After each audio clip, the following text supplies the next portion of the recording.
대한민국은 작은 반도 국가에 불과하지만 불과 몇십 년 만에 세계가 놀랄만한 속도로 산업화를 이루었습니다. 세계 어느 곳에서도 찾아보기 힘든 이 엄청난 속도와 역동성의 비결은 그저 타고난 운이 아니었습니다. 우리 민족의 특성을 고스란히 담고 있는 독특한 문화 때문입니다. 그 독특한 문화의 근본적인 원인은 바로 날씨 때문이었습니다. 사실 한반도는 지리적 특성상 지구상에서 찾아보기 힘든 극단적인 이중성을 지닌 기후의 전쟁터입니다. 겨울에는 광활하고 차가우며 건조한 시베리아 고기압이 한반도를 지배합니다. 시베리아 고기압은 같은 위도대에서 가장 춥고 건조한 냉대 기후를 만들어냅니다. 북서풍이 몰아치면 그야말로 칼바람이 불고 땅은 꽁꽁 얼어붙는 추위가 몰려옵니다. 한반도는 세계적으로도 같은 위도대에서 가장 추운 지역 중 하나로 꼽힙니다. 하지만 여름이 되면 상황은 180도 바뀝니다. 이번엔 덥고 습한 북태평양 고기압이 북쪽으로 확장하며 세력을 떨칩니다. 수증기를 가득 머금은 남풍이 몰려와 동남아시아의 아열대와 유사한 고온다습한 환경을 조성합니다. 찜통더위와 함께 숨막히는 습도가 찾아옵니다. 이 두 거대한 기단의 충돌은 세계적으로도 유례를 찾기 힘든 극심한 영효차를 만들어냅니다. 가장 추운 1월과 가장 더운 8월의 평균 기온 차이가 무려 30도에 달합니다. 한반도는 시베리아와 같은 겨울, 그리고 동남아시아와 같은 여름이 순차적으로 나타나는 두 얼굴의 기후를 가진 땅입니다. 이러한 극심한 온도 변화는 인간 사회를 포함한 모든 생명체에 엄청난 적응의 압력을 가했고 우리 조상들에게는 엄청난 생존 압력으로 작용했습니다. 이러한 극단적인 기후가 낳은 가장 치명적인 결과이자 숙제는 바로 물 관리였습니다. 농경 국가의 운명이 물에 달렸기 때문입니다. 여름철에는 북태평양 고기압이 몰고 온 장마전선으로 인해 연간 강수량의 대부분이 불과 몇 주 사이에 집중적으로 쏟아져 내립니다. 이는 동고서저의 산악 지형과 맞물려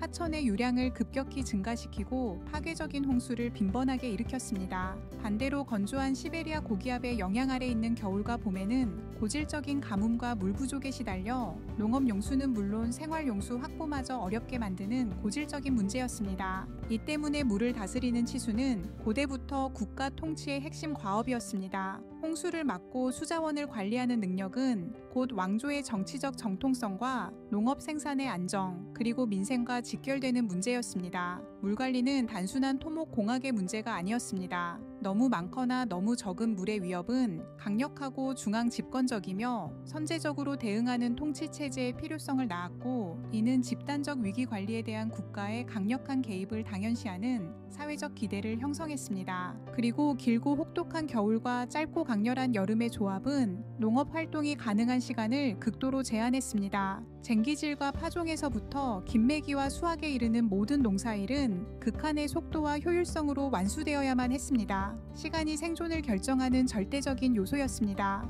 24절기는 단순한 달력이 아니었습니다. 그것은 생존을 위한 엄격하고 무자비한 시간표였습니다. 마치 마감 시한에 쫓기는 것처럼 모든 농사일을 정해진 기간 내에 끝내야만 했습니다. 이러한 계절적 절박성은 모내기나 김매기처럼 특정 시기에 막대한 노동력이 필요한 작업을 개별 농가가 감당할 수 없게 만들었습니다. 이 필연성이 바로 정교한 공동 노동 시스템을 탄생시켰습니다. 노동 시스템으로 탄생한 첫 번째 문화가 두레입니다. 마을 단위의 강제적인 공동 노동 조직으로 행수, 도감 등 명확한 위계 질서와 규율을 갖춘 군사적 조직에 가까웠습니다. 그 강제성은 정해진 시간 안에 농사일을 끝내는 것이 얼마나 실존적인 문제였는지를 잘 보여줍니다. 노동 시스템의 두 번째 문화는 품앗이입니다. 두레보다 작은 규모로 개인이나 가족 간의 상호 합의에 따라 노동력을 교환하는 방식입니다. 두레보다 유연했지만 역시 시간 제약을 극복하기 위한 공동 노력이라는 동일한 원리에 기반했습니다. 이러한 시스템은 특정한 사고방식을 내면화시켰습니다. 즉, 개인의 속도보다 집단의 일정과 성공이 우선시되었습니다. 이는 효율성, 속도, 그리고 공동의 목표에 대한 기여를 최고의 가치로 여기는 문화를 조성했습니다. 우리가 알고 있는 한국인의 빨리빨리 문화는 진공 상태에서 그냥 만들어진 것이 아닙니다. 그것은 근대 이전 농경 사회가 요구했던 극도로 시간 압축적인 노동의 문화적 유산입니다. 짧은 경작 기간은 절대적이고 타협 불가능한 마감 시한을 만들었고, 이 기간 내에 필요한 노동량은 개별 가족의 역량을 초과했습니다. 따라서 집단적 노동 해결책이 필수적이었으며 그 해결책은 빠르고 효율적이며 신뢰할 수 있어야만 했습니다.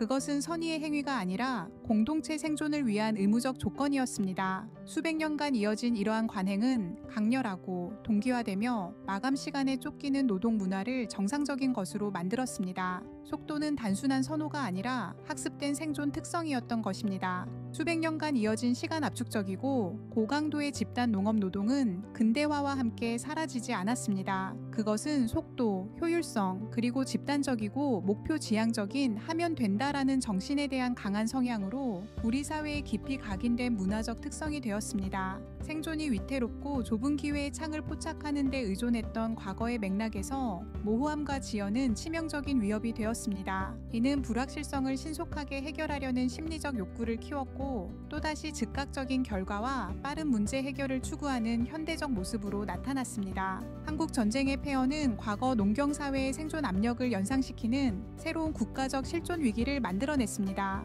이 절박한 상황은 속도에 대한 잠재된 문화를 국가적 차원에서 활성화시키는 계기가 되었습니다. 민족 전체가 생존을 위한 거대한 둘레에 참여하는 것과 본질적으로 같은 것이었습니다. 박정희 정부는 이러한 문화적 성향을 효과적으로 활용했습니다. 경제개발 계획들은 야심찬 목표와 함께 속도, 효율성을 강조하며 마치 군사작전처럼 수행되었습니다. 전 국민의 역량을 하나의 목표에 집중시키는 데 성공했습니다. 새마을 운동은 농촌 개발을 위해 전통적인 둘레의 구조와 정신을 모델로 삼아 집단적 노력, 자조, 그리고 신속한 변화를 명시적으로 내세운 근대화 캠페인이었습니다. 이는 가난을 극복하기 위한 총력전과 다름없었습니다. 이 시기 대통령 연설과 정부 캠페인은 속도, 효율, 근대화와 같은 단어와 하면 된다와 같은 구호로 가득 차 있었습니다. 이는 긴급한 집단 행동의 요구에 반응하도록 이미 조건화된 대중에게 깊은 공명을 일으켰습니다. 국민들은 이미 뼛속까지 빨리빨리 문화에 최적화된 상태였던 것입니다. 결론적으로 한강의 기적으로 불리는 급속한 경제 성장은 본질적으로 국가적 규모의 속도전이었습니다. 이 기적은 단지 올바른 정책이나 외국의 원조 덕분만이 아니었습니다. 그것은 수백 년간의 기후 적응 과정에서 형성된 신속한 집단 동원 능력이라는 문화적 역량에 의한 것이었습니다. 정부가 방향을 제시했다면 국민은 그 사회적 근육을 제공한 것입니다. 농업적 노동윤리, 속도, 효율, 집단 동원은 산업화라는 국가적 프로젝트로 성공적으로 이전된 것입니다. 이렇듯 거시적인 기후는 한반도 전체의 문화를 형성했지만 각 지역의 미묘한 기후와 지리적 조건은 또 다른 다채로운 문화적 정체성을 만들어냈습니다. 대한민국의 중심인 서울 수도권은 혹독한 대륙성 기후와 국가의 정치, 경제적 심장부라는 위상이 결합되어 매우 역동적이고 경쟁적이며 실용적인 빨리빨리 문화의 가장 강한 발현지로 자리 잡았습니다. 광활하고 비옥한 평야와 온화하고 습한 기후를 가진 전라도는 벼농사와 풍부한 식량 자원이 넘쳐났습니다. 이는 신라에 의한 통일 이후 겪었던 정치적 소외의 역사와 결합하여 특히 감정을 서사적으로 풀어내는 판소리와 한의 정서가 풍부한 예술 문화를 꽃피웠습니다.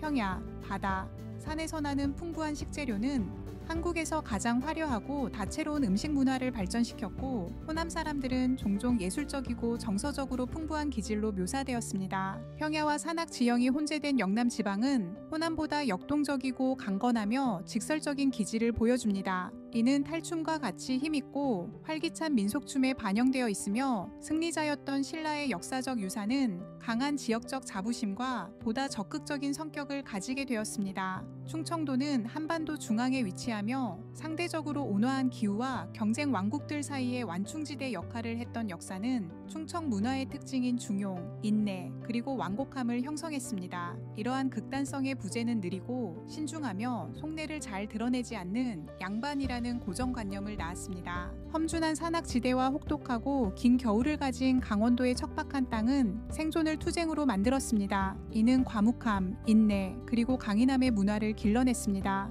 감자바위라는 별명은 척박한 땅에서도 자랄 수 있었던 주식 작물과 바위처럼 단단하고 꾸밈없는 성격을 동시에 반영합니다. 척박한 화산 토양과 끊임없는 바람을 가진 고립된 제주의 환경은 전통적인 벼농사를 거의 불가능하게 만들었습니다. 이는 생계의 부담을 바다로 밀어냈고 독특하게도 이 역할은 여성들인 해녀가 맡았습니다. 이는 본토의 유교적 가부장제와는 극명한 대조를 이루는 여성의 경제적 자립과 강인한 독립성의 문화 문화를 창조했습니다. 강하고 회복 탄력적이며 공동체와 환경에 깊이 연결된 해녀 정신은 제주 정체성의 핵심입니다. 수세기에 걸쳐 실행된 이러한 독특한 생존 전략들은 뚜렷한 지역 문화, 기질, 심지어 예술 형식으로 굳어졌습니다. 지역적 차이는 무작위적인 고정관념이 아니라 각 지역에 특화된 인간과 환경의 상호작용에 깊이 뿌리박고 있는 것입니다. 오늘 한반도의 극단적인 기후가 어떻게 우리 민족의 문화를 형성하고 그것이 어떻게 지금의 대한민국을 만들었는지 그 거대한 역사를 들여다보았습니다.